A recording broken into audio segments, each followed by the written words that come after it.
Let's listen to the President of the United States.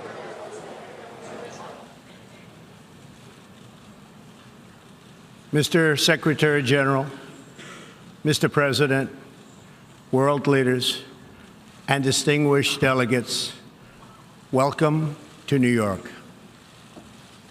It is a profound honor to stand here in my home city as a representative of the American people to address the people of the world. As millions of our citizens continue to suffer the effects of the devastating hurricanes that have struck our country, I want to begin by expressing my appreciation to every leader in this room who has offered assistance and aid. The American people are strong and resilient, and they will emerge from these hardships more determined than ever before. Fortunately, the United States has done very well since Election Day last November 8th. The stock market is at an all-time high, a record. Unemployment is at its lowest level in 16 years, and because of our regulatory and other reforms, we have more people working in the United States today than ever before. Companies are moving back, creating job growth the likes of which our country has not seen in a very long time. And it has just been announced that we will be spending almost $700 billion on our military and defense. Our military will soon be the strongest it has ever been. For more than 70 years, in times of war and peace, the leaders of nations, movements, and religions have stood before this assembly. Like them, I intend to address some of the very serious threats before us today, but also the enormous potential waiting to be unleashed. We live in a time of extraordinary opportunity. Breakthroughs in science, technology, and medicine are curing illnesses and solving problems that prior generations thought impossible to solve. But each day also brings news of growing dangers that threaten everything we cherish and value. Terrorists and extremists have gathered strength and spread to every region of the planet. Rogue regimes represented in this body not only support terrorists, but threaten other nations and their own people with the most destructive weapons known to humanity. Authority and authoritarian powers seek to collapse the values, the systems, and alliances that prevented conflict and tilted the world toward freedom since World War II.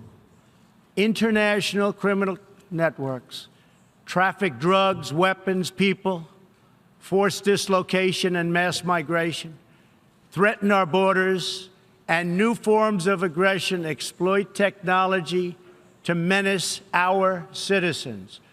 To put it simply, we meet at a time of both immense promise and great peril. It is entirely up to us whether we lift the world to new heights or let it fall into a valley of disrepair. We have it in our power, should we so choose, to lift millions from poverty, to help our citizens realize their dreams, and to ensure that new generations of children are raised free from violence, hatred, and fear. This institution was founded in the aftermath of 2 world wars to help shape this better future.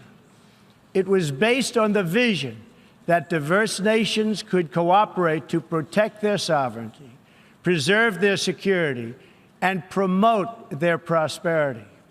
It was in the same period, exactly 70 years ago, that the United States developed the Marshall Plan to help restore Europe.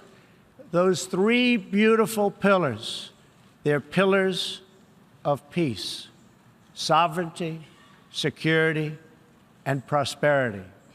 The Marshall Plan was built on the noble idea that the whole world is safer when nations are strong, independent, and free.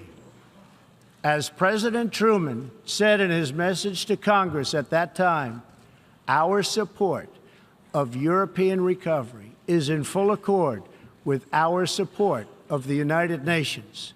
The success of the United Nations depends upon the independent strength of its members.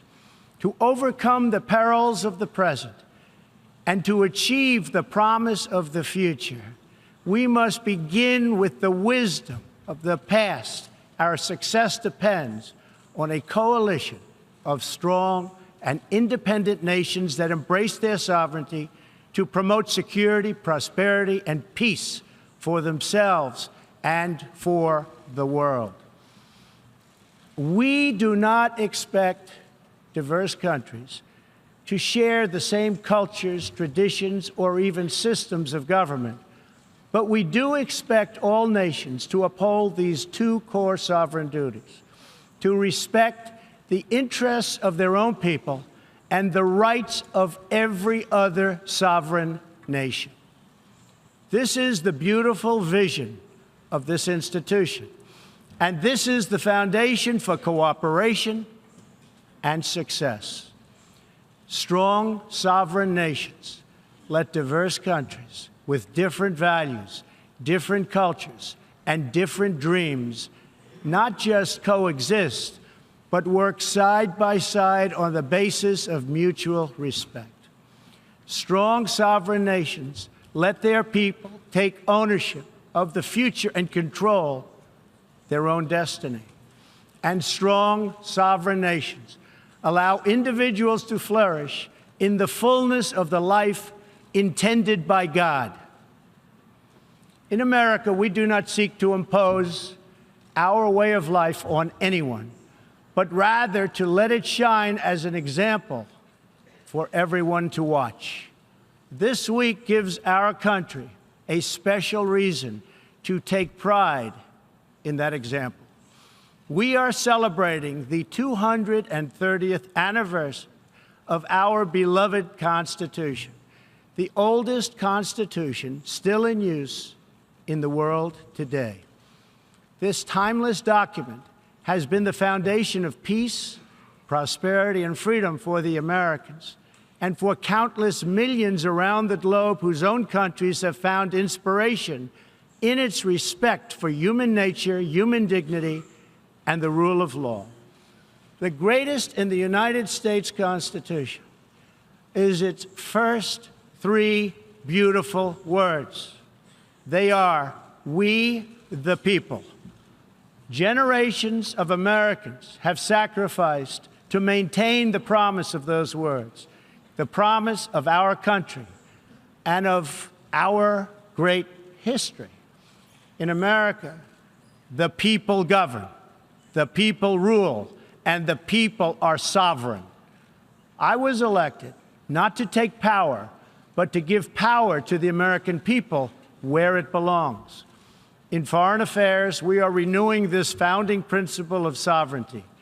Our government's first duty is to its people, to our citizens, to serve their needs, to ensure their safety, to preserve their rights, and to defend their values.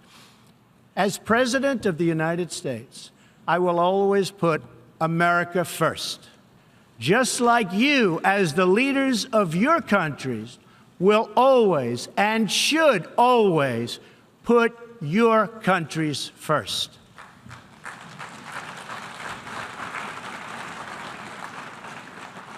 All responsible leaders have an obligation to serve their own citizens, and the nation-state remains the best vehicle for elevating the human condition.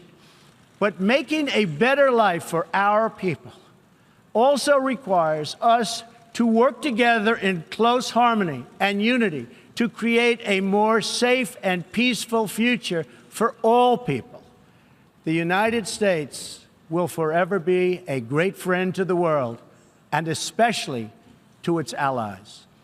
But we can no longer be taken advantage of or enter into a one-sided deal where the United States gets nothing in return.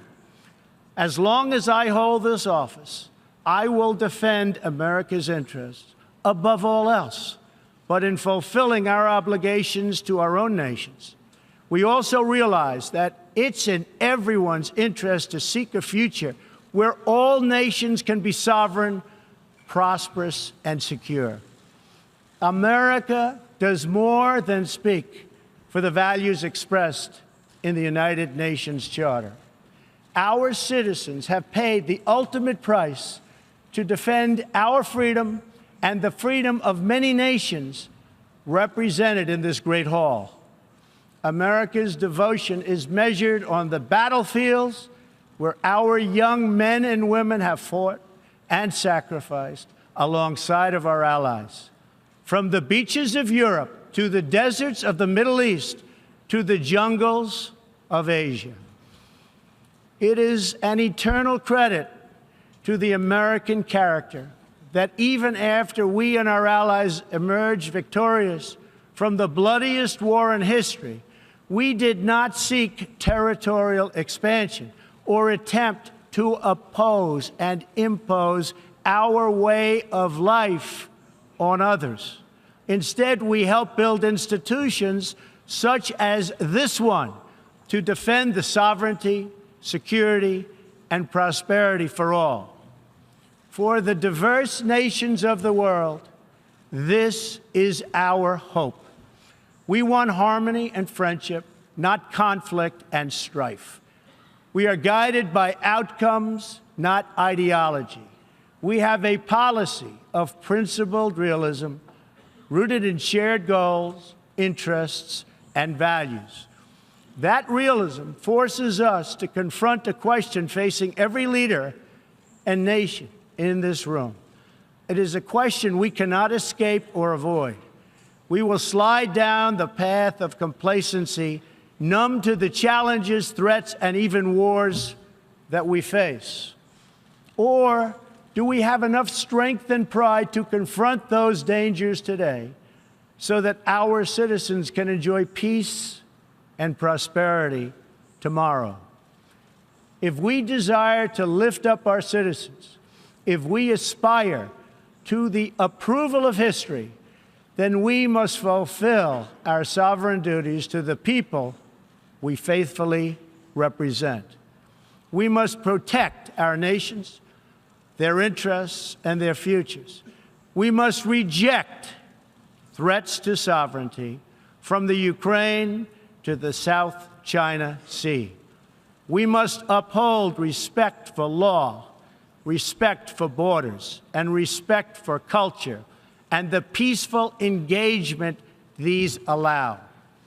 And just as the founders of this body intended, we must work together and confront together those who threaten us with chaos, turmoil, and terror.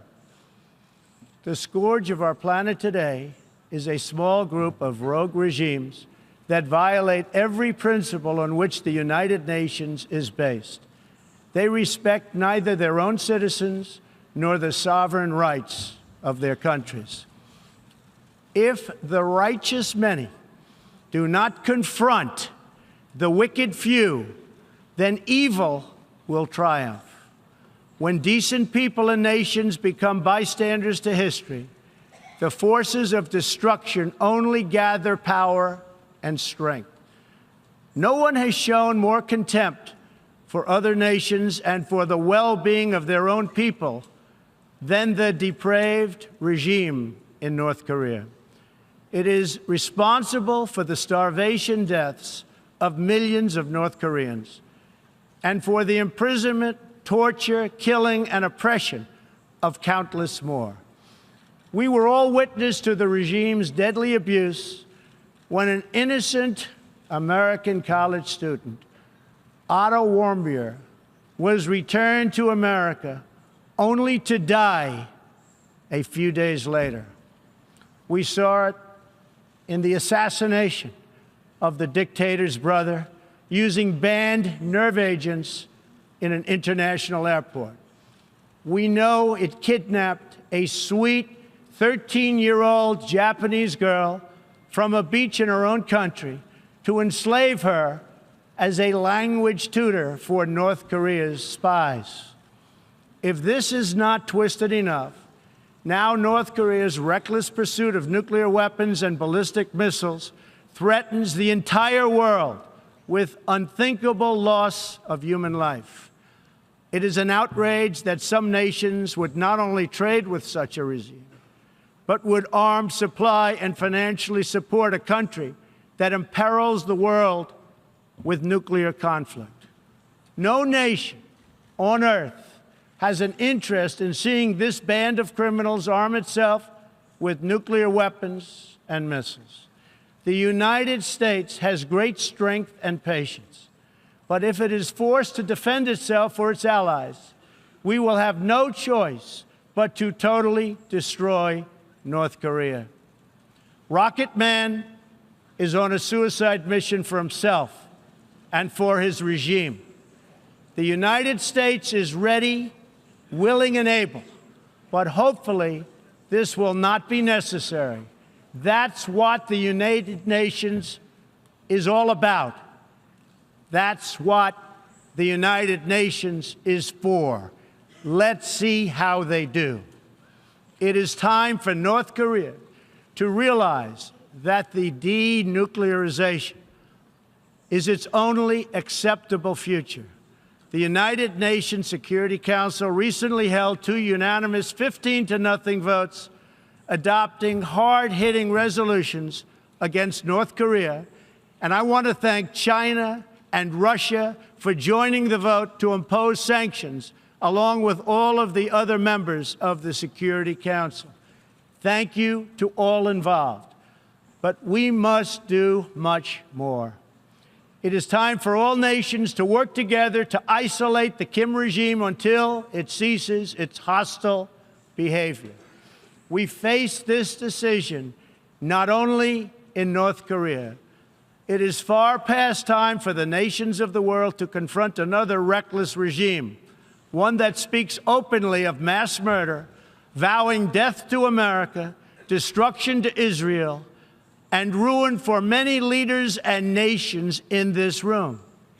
The Iranian government masks a corrupt dictatorship behind the false guise of a democracy.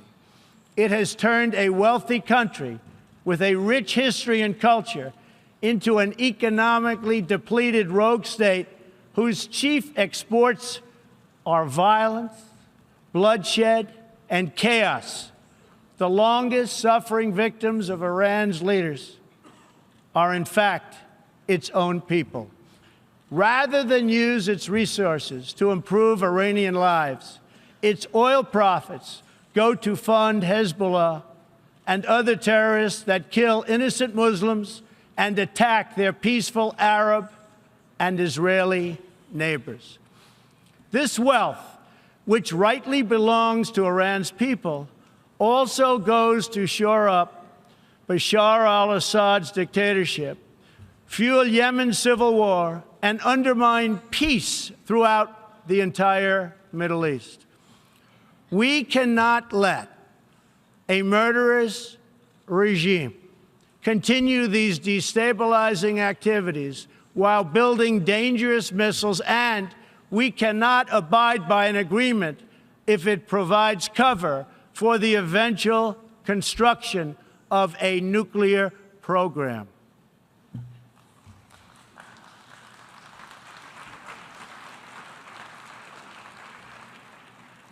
The Iran deal was one of the worst and most one-sided transactions the United States has ever entered into. Frankly, that deal is an embarrassment to the United States, and I don't think you've heard the last of it, believe me. It is time for the entire world to join us in demanding that Iran's government end its pursuit of death and destruction. It is time for the regime to free all Americans and citizens of other nations that they have unjustly detained. And above all, Iran's government must stop supporting terrorists, begin serving its own people, and respect the sovereign rights of its neighbors. The entire world understands that the good people of Iran want change. And other than the vast military power of the United States, that Iran's people are what their leaders fear the most. This is what causes the regime to restrict internet access, tear down satellite dishes, shoot unarmed student protesters, and imprison political reformers. Oppressive regimes cannot endure forever, and the day will come when the people will face a choice. Will they continue down the path of poverty, bloodshed, and terror, or will the Iranian people return to the nation's proud roots as a center of civilization, culture, and wealth, where their people can be happy and prosperous once again? The Iranian regime's support for terror is in stark contrast to the recent commitments of many of its neighbors to fight terrorism and halt its financing. In Saudi Arabia early last year, I was greatly honored to address the leaders of more than 50 Arab and Muslim nations. We agreed that all responsible nations must work together to confront terrorists and the Islamic extremism that inspires them. We will stop radical Islamic terrorism because we cannot allow it to tear up our nation and indeed to tear up the entire world. We must deny the terrorists safe haven, transit, funding, and any form of support for their vile and sinister ideology. We must drive them out of our nations. It is time to expose and hold responsible those countries who support and finance terror groups like Al-Qaeda, Hezbollah, the Taliban, and others that slaughter innocent people. The United States and our allies are working together throughout the Middle East to crush the loser terrorists and stop the reemergence of safe havens they use to launch attacks on all of our people. Last month, I announced a new strategy for victory in the fight against this evil in Afghanistan. From now on, our security interests will dictate the length and scope of military operations, not arbitrary benchmarks and timetables set up by politicians. I have also totally changed the rules of engagement in our fight against the Taliban and other terrorist groups. In Syria and Iraq, we have made big gains toward lasting defeat of ISIS. In fact, our country has achieved more against ISIS in the last 8 months than it has in many, many years combined. We seek the de-escalation of the Syrian conflict and a political solution that honors the will of the Syrian people. The actions of the criminal regime of Bashar al-Assad, including the use of chemical weapons against his own citizens, even innocent children, shock the conscience of every decent person. No society can be safe if banned chemical weapons are allowed to spread.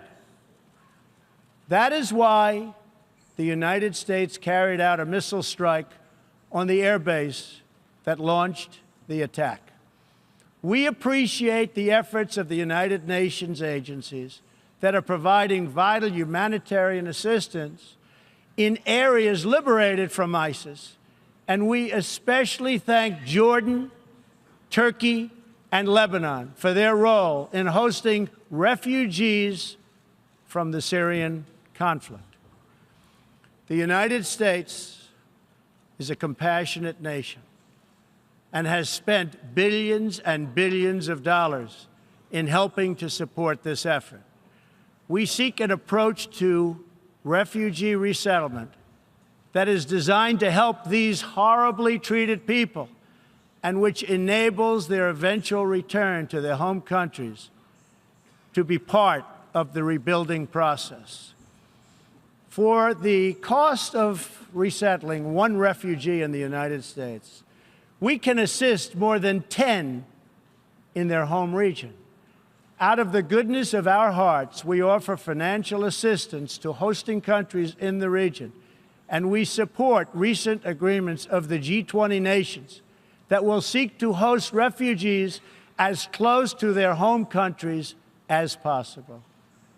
This is the safe, responsible, and humanitarian approach. For decades, the United States has dealt with migration challenges here in the Western Hemisphere. We have learned that over the long term, uncontrolled migration is deeply unfair to both the sending and the receiving countries.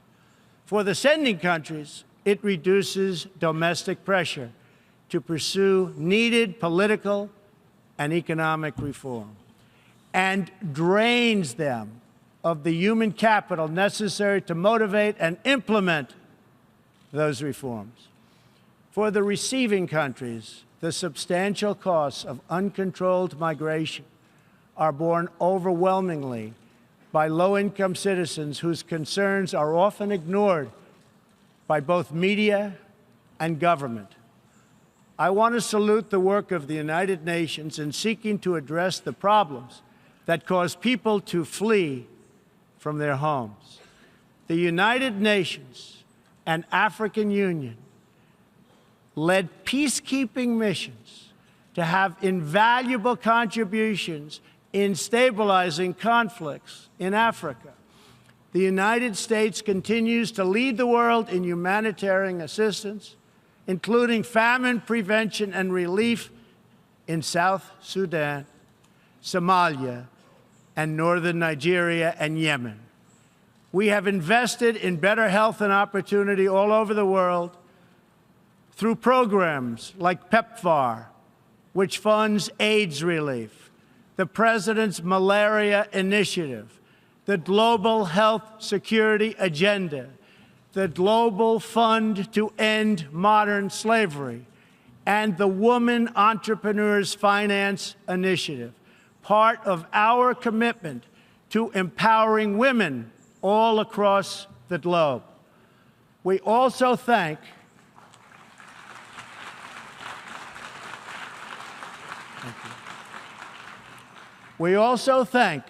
the Secretary General for recognizing that the United Nations must reform if it is to be an effective partner in confronting threats to sovereignty, security, and prosperity.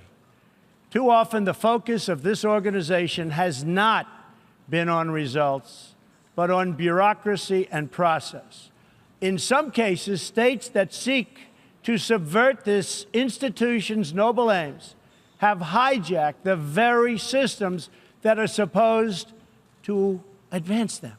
For example, it is a massive source of embarrassment to the United Nations that some governments with egregious human rights records sit on the UN Human Rights Council. The United States is one out of 193 countries in the United Nations, and yet we pay 22% of the entire budget and more. In fact, we pay far more than anybody realizes. The United States bears an unfair cost burden, but to be fair, if it could actually accomplish all of its stated goals, especially the goal of peace, this investment would easily be well worth it. Major portions of the world are in conflict, and some, in fact, are going to hell. But the powerful people in this room, under the guidance and auspices of the United Nations, can solve many of these vicious and complex problems.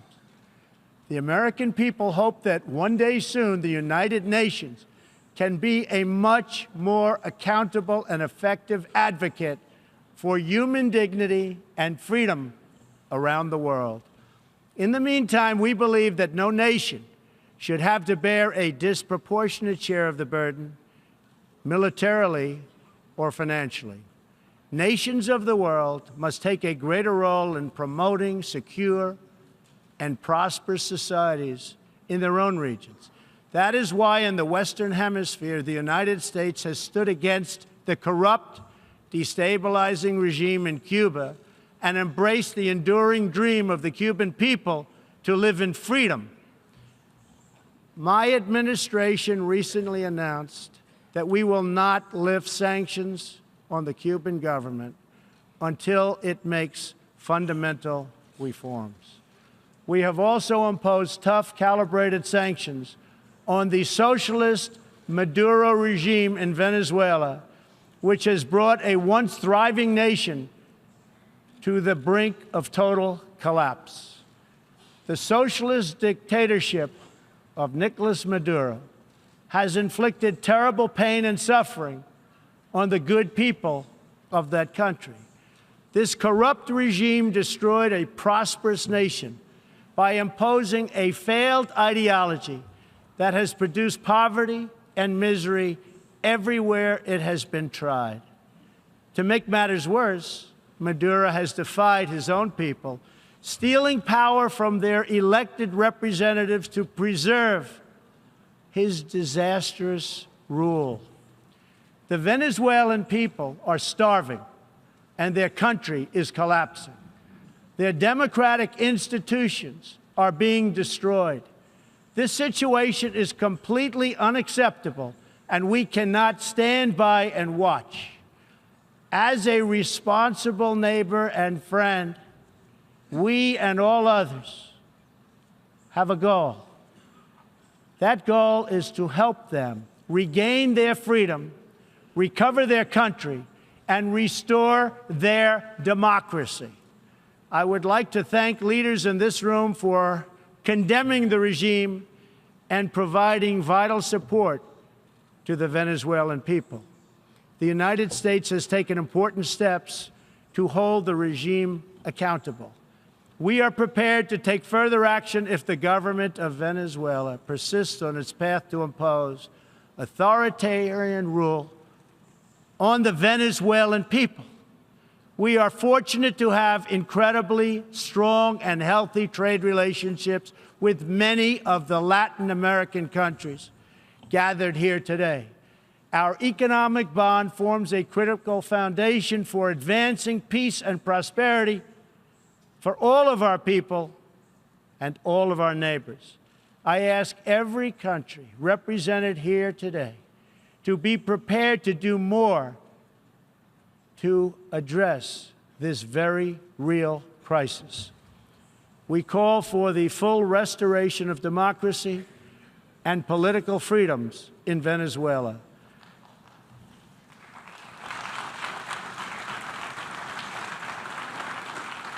The problem in Venezuela is not that socialism has been poorly implemented, but that socialism has been faithfully implemented.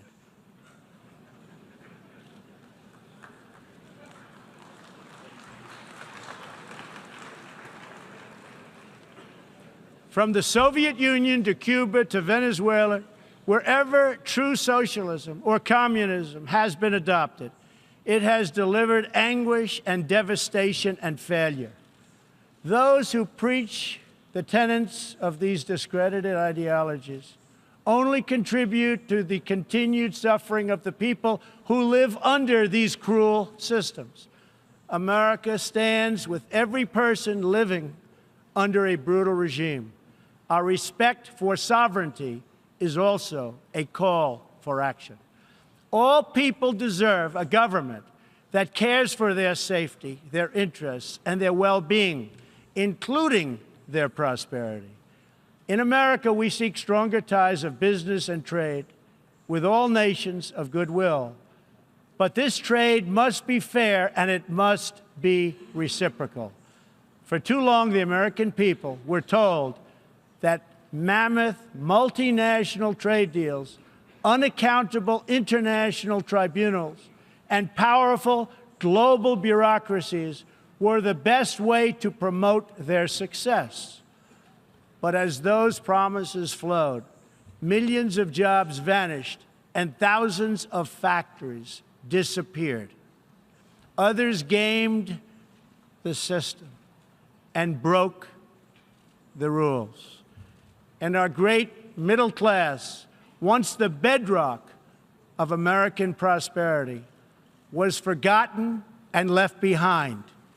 But they are forgotten no more, and they will never be forgotten again.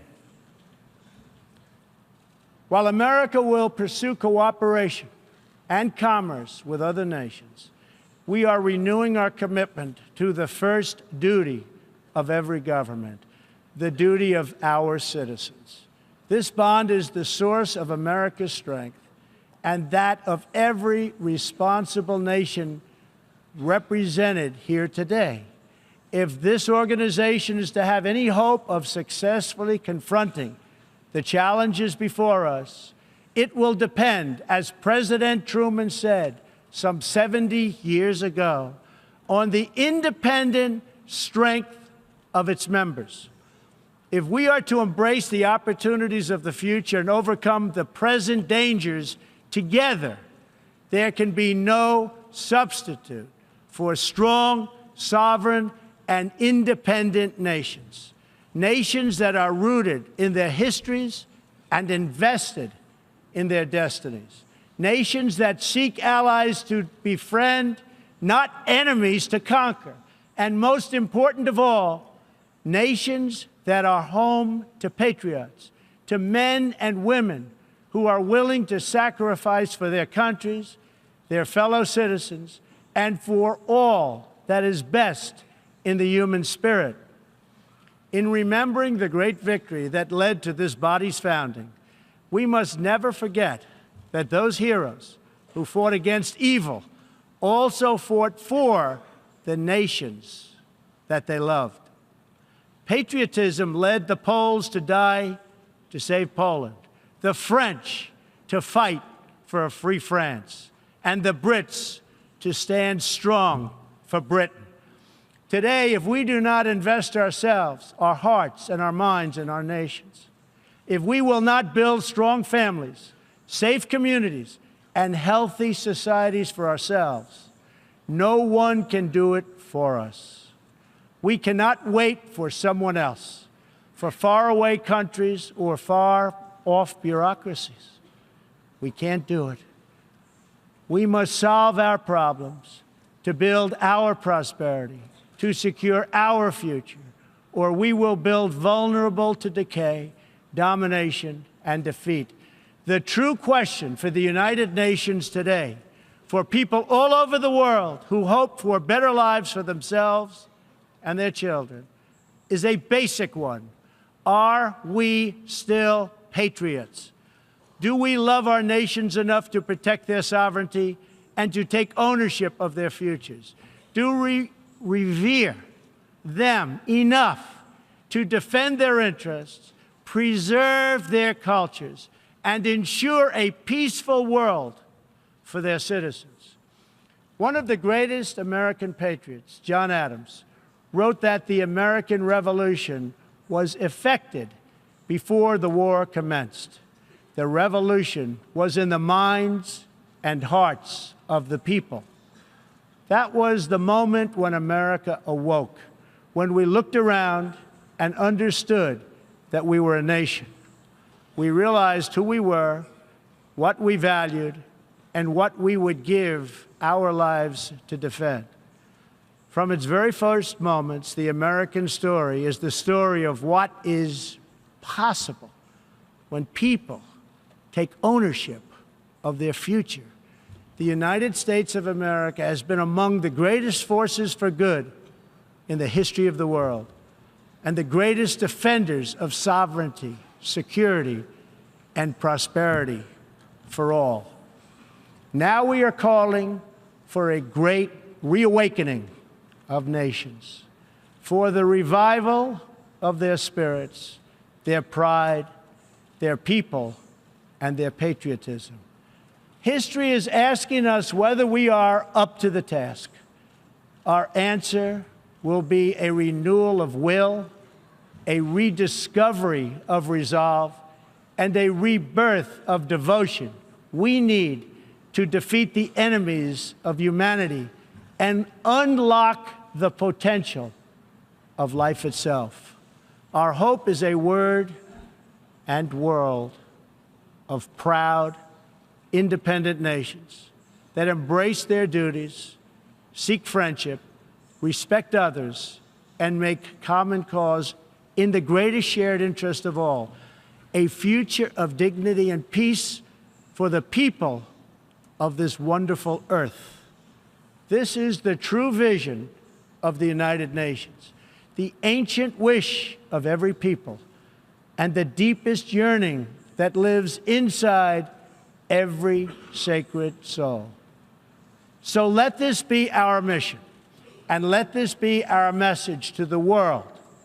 We will fight together, sacrifice together, and stand together for peace, for freedom, for justice, for family, for humanity, and for the Almighty God who made us all.